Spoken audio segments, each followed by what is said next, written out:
All right, welcome to another episode of Real Estate First Technology. I'm Norm McKinsey as your host. We have your co-host, Mr. Dan Gandy. Welcome, Dan. Hey, guys. And we have a very special guest today. I want to make sure, man, he's been working on me with the name pronunciation here, but it's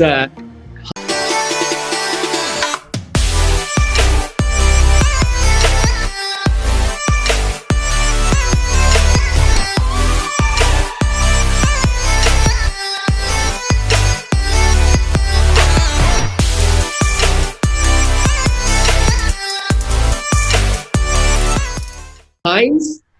Hans. Hans. It's like Hans and Franz, you know, the Saturday Night Live thing. Believe it or not, you're the first Hans I've ever met. So no way. Yeah, I've never met one before. So it's one of those names where I'm like, all right, this is the first for me. So let's go ahead and get into this. This is about you, your business. Want to learn a lot about the technology that you're using to grow your real estate business. Definitely. So tell us a little bit about basically what made you get in the business to start off with. And when did you do it? So in a previous life, I was a full-time athlete, definitely not professional, but I made it to the Olympics. And I say that only because I didn't make a lot of money. I was definitely professional in every other sense. But yeah, so I always knew I wanted to be in real estate after I went to the Olympics. We finished fourth and I needed to figure out what was next. And real estate was it. So I tried the commercial side for a hot second, decided I didn't want to put on a suit and tie and go into San Francisco every day. So got an opportunity to get into residential, do some flips, do some stuff like that. And that was in late 2016. So from there, I fumbled my way through the first like 10 or 15 deals and was doing a lot of short sales and some really grimy, you know, just you got to gut it out kind of stuff. And eventually got introduced to David and Andrew, who are my mentors and team leaders, who are the #1 agents in the East Bay, have a really successful team. And I pitched them as to why I would be a good fit, and they agreed and brought me in. And that was just over 2 years ago. That's awesome. Yeah, we have a lot of guests that also say that get in the business and get started, you know, get on a team, have a coach, have a mentor, it'll help your success curve. And that's awesome. So let's talk about the team. Let's talk about, you know, you can talk about your side or the teams just in general. And when we talk about sides, buy side, list side, past 12 months, what's the transaction volume look like there?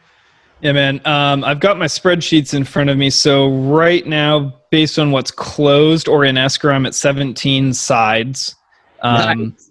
And I'm looking at probably doing 21, 22 total, which doesn't sound like a lot for those of you who are in those more volume markets, but my average price point's like 1.2 million.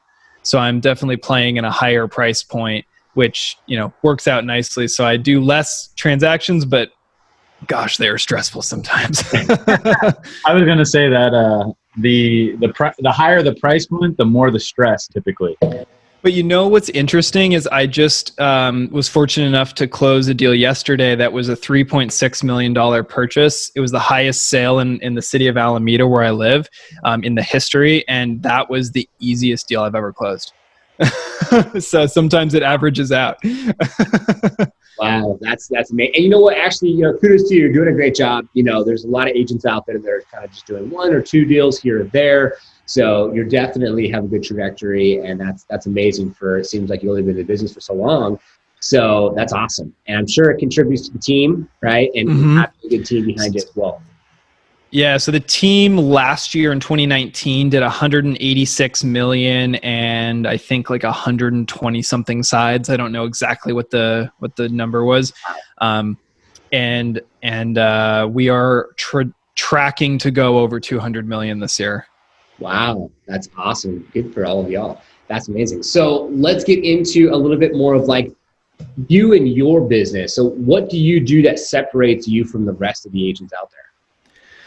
So like we kicked off with my fancy microphone here before we hit record, I do have a podcast. So if that tells you anything, it's that I'm sort of tech driven and social media based. The big shift for me, honestly, was when COVID hit. I was listening to a lot of Gary Keller's podcast, and he talked repeatedly about being digitally based and physically enhanced and how that needs to shift now that we're in COVID world. And I really took that to heart and realized, okay, if I'm not going to be doing business, because obviously everything just ground to a halt for like 30 or 60 days right in March when we went to lockdown in California. I was like, what can I do to get digitally based, physically enhanced? So I started a YouTube channel. I got real serious about my social media content. I hired a VA to help me to get serious on Pinterest, on Instagram, and to start making better content there. And then I started putting out a digital bi-weekly market update newsletter. And so all of that came out of kind of March and April of COVID, which I had none of it before. And so those were honestly just the biggest shifts that I made in my business this year. And obviously the content creation game's a long-term play. And I am committed to it for the long term, but I've already seen it yield some fruit. I've gotten a handful of clients and a few closings from that effort just in the last 6 months alone. Wow. That's awesome. A little off script, something that we always tell, our clients over at the Lift Agent side that, it's content. And I love how you pivoted from that sequence of events and said, you know what, I'm going to go ahead and I'm going to do this. Like, that's amazing. Good for you. Yeah, I think you bring up a good point. It's understanding the marketing long-term play, right? It's like I'm going to plant and build all these little building blocks everywhere, but until this comes into some sort of bigger picture, bigger building, I'm going to have to put in the work and the sweat equity and the management bandwidth to really make it work. So kudos to you for understanding that. 'Cause in this industry, we see a lot of people. It's just about instantaneous business result only. So yeah. And one of the things that was different about our team when I first joined, because I was like banging the phones for 2 hours a day before I joined the Gunderman group. And there's nothing wrong with that. So don't take this the wrong way if this is your business model. But we or my team leaders really had a lean in, lean out philosophy. And they personally don't like being solicitous. And that's like one of their core tenets of their business. And so we always talk about like, how do we give it away? How do we provide value? How do we kind of lean out of the engagement, whether it's physically at an open house, you take a step back, or in the marketing messages that you put out, like how do you provide value without really expecting anything and pressuring someone into it? And it's amazing as I've started to do that digitally now, how it's starting to kind of boomerang back to you, but it's not going to close a sale like tomorrow with that kind of thing. You got to build that relationship with people, and it's a mindset and a mentality you have to carry, frankly. Wow. Good stuff. Great stuff. That's awesome. So I pretty much covers all my stuff. The next question is technology disrupting, your real estate business in any way? And after COVID and everything else, I can tell that it has, and it actually has for the better. So we're going to switch up now and get into our lightning rounds with Dan Gandy, our co-host here. So I'm going to actually change up the view a little bit, let Dan take that away, and fire away, Dan, on some questions. Yeah.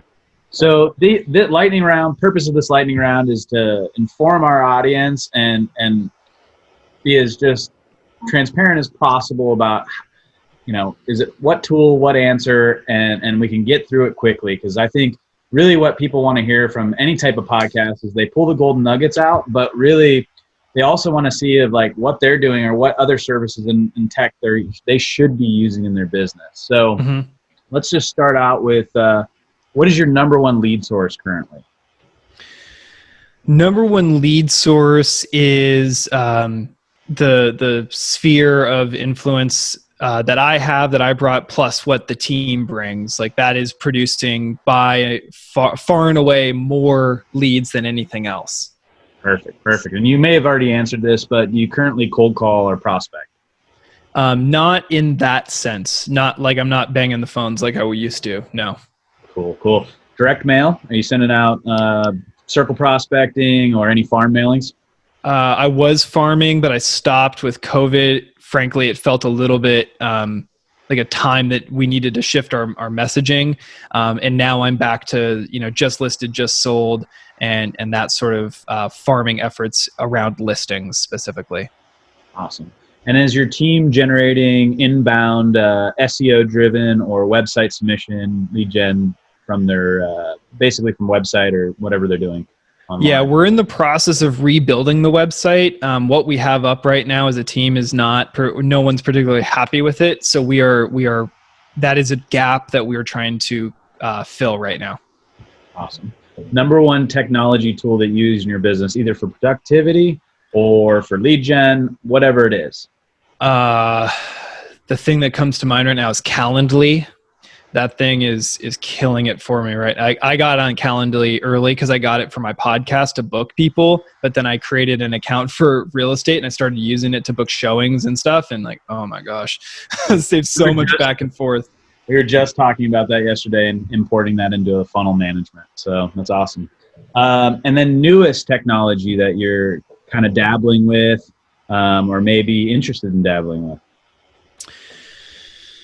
Well, one, I'm not sure how it is in every other market, but we have to schedule showings in advance, and you can't just walk up to a house and open the door anymore. You have to sign all these forms and stuff. So we added a showing time to every single one of our listings, which is a 1-800 number to manage the schedule management of it for us. And that has been, honestly, it's saved us hours and hours a week just from having to respond to emails and check the schedule and all that stuff.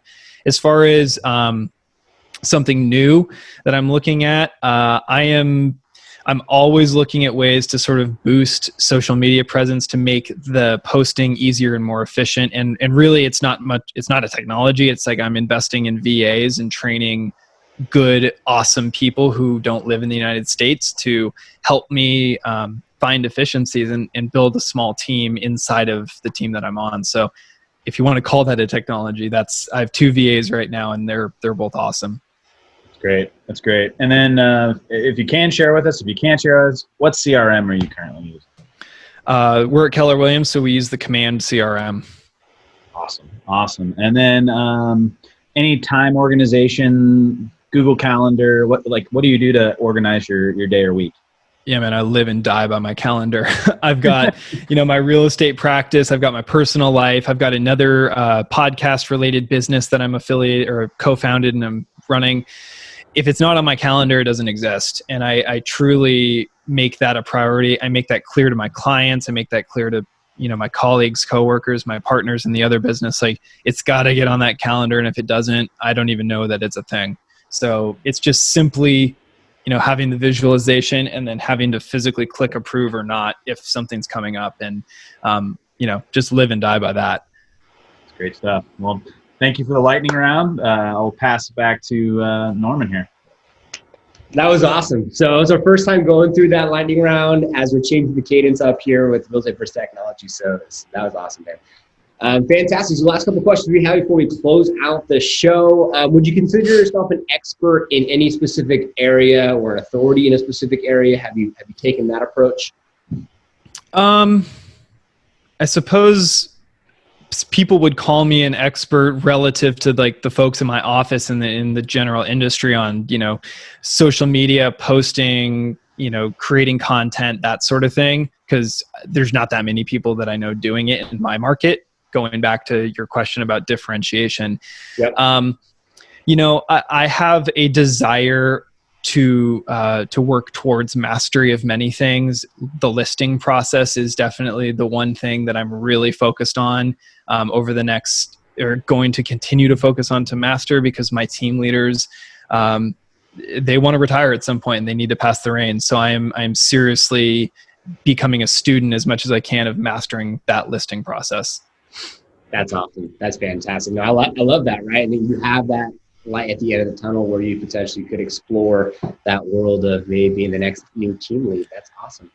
So as far as focusing on a specific sellers, areas, kind of deep dive a little bit into that, are you doing like a farm or something of that nature to be able to cultivate sellers within a geo-target like area?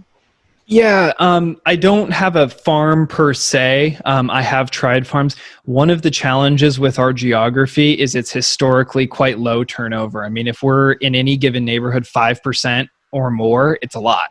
So we don't have like these high churn neighborhoods, especially in Alameda and Oakland in the areas that I live in or work in. So there's just less transaction volume to do. So I have to look a little bit broader, not much broader, but a little bit than just a specific 1,000 houses or something like that to have enough deals to go around. That being said, Alameda, Oakland, Berkeley, Richmond, what we call the inner East Bay, is where I focus most of my efforts, both, from a marketing sense, as well as any kind of farming or mailers or any of that stuff I do. I really want to target it there. If I get an opportunity outside of those areas, I'll take it, of course, but I'm not going to put marketing dollars behind it there. Yeah. Boom. We talk about that all the time. Really is not cutting up that dollar into a million pieces all over the Bay Area, and really focusing in maybe 4 places or 3 places or 2 places. Right? Well, and I've had 2 listings down in Fremont, both in different neighborhoods. And for those of you, it's like South Bay. It's like right before you get to Silicon Valley on our side, kind of. Anyways, I've had a couple listings down there. I've done them.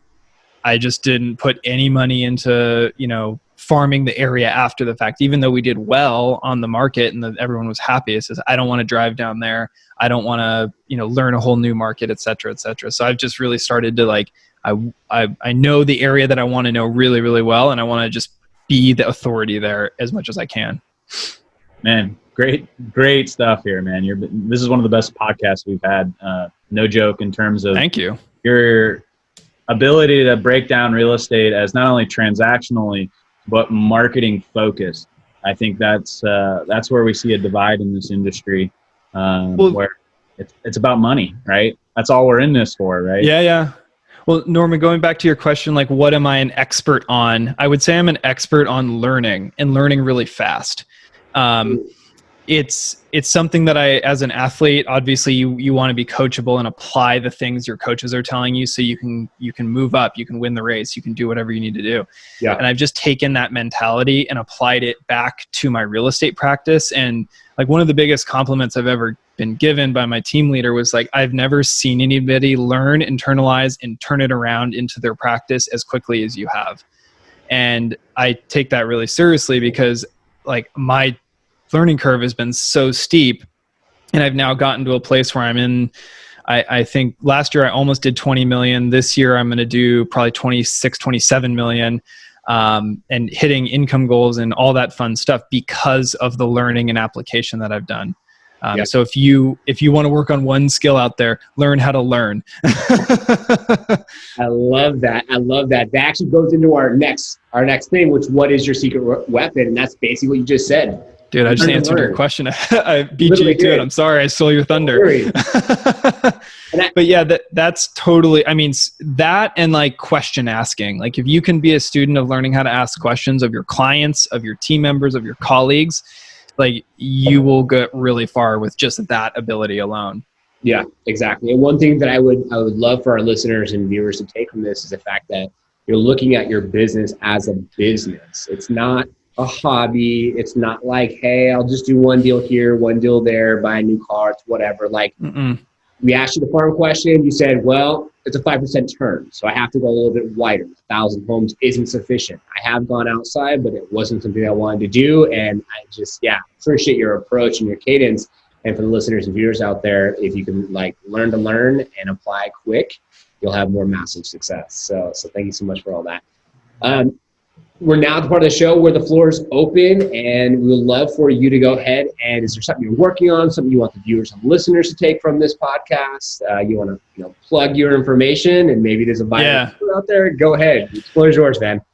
Yeah, man. Well, first of all, thank you guys for the opportunity to just have this quick chat with you. It's always fun to talk shop with other like-minded folks. I would say the biggest thing again is learning to learn. Like, be coachable. Go find someone who's crushing it, who you can get in their slipstream, and then pick up everything they want, because eventually they'll throw some stuff your way, and then they'll throw some more, and then all of a sudden you don't need to bang the phones as much because you've got enough of the deals that they don't want to do is falling in your lap, and you're too busy to make cold calls. So that alliance is so big, and I'm a huge proponent of mentorship and teams for that reason. But if you want to check out some of the stuff that I'm working on, head over to hansstruzyna.com. That's HANSSTRUZYNA.com.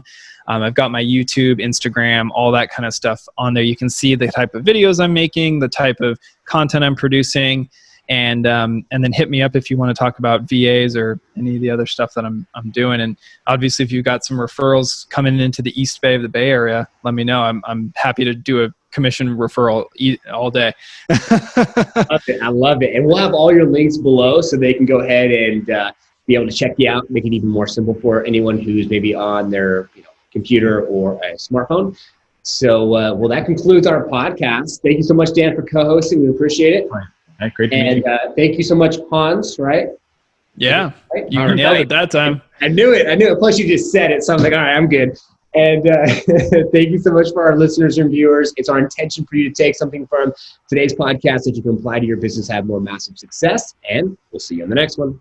Hope you found value. If you liked the episode, give it a thumbs up. Comment below with what you learned. And if you go ahead and subscribe and hit the notification bell, you'll be notified for new podcast episodes coming out. Now, I want to go ahead and show you, if you see here on your screen, you can click join our Facebook group page, and you can go ahead and be a member of our community page. We love to be able to share what type of technology you're using on this page. And also, if you want to go ahead and do some networking all across the country, you can go ahead and network on this Facebook group page. If you're a real estate professional, focus on a specific niche, whether it's a buyer, specific type, seller, specific type, or a specific area. We would love to hear your story and how are you growing and scaling your business using technology to focus on that demographic. And if you're a technology owner, have a technology you want to share, and you want to be featured on Real Estate vs. Technology, the podcast, all you have to go ahead and do is send us an email at reversetechtalk@gmail.com, and we'll see you on the next one.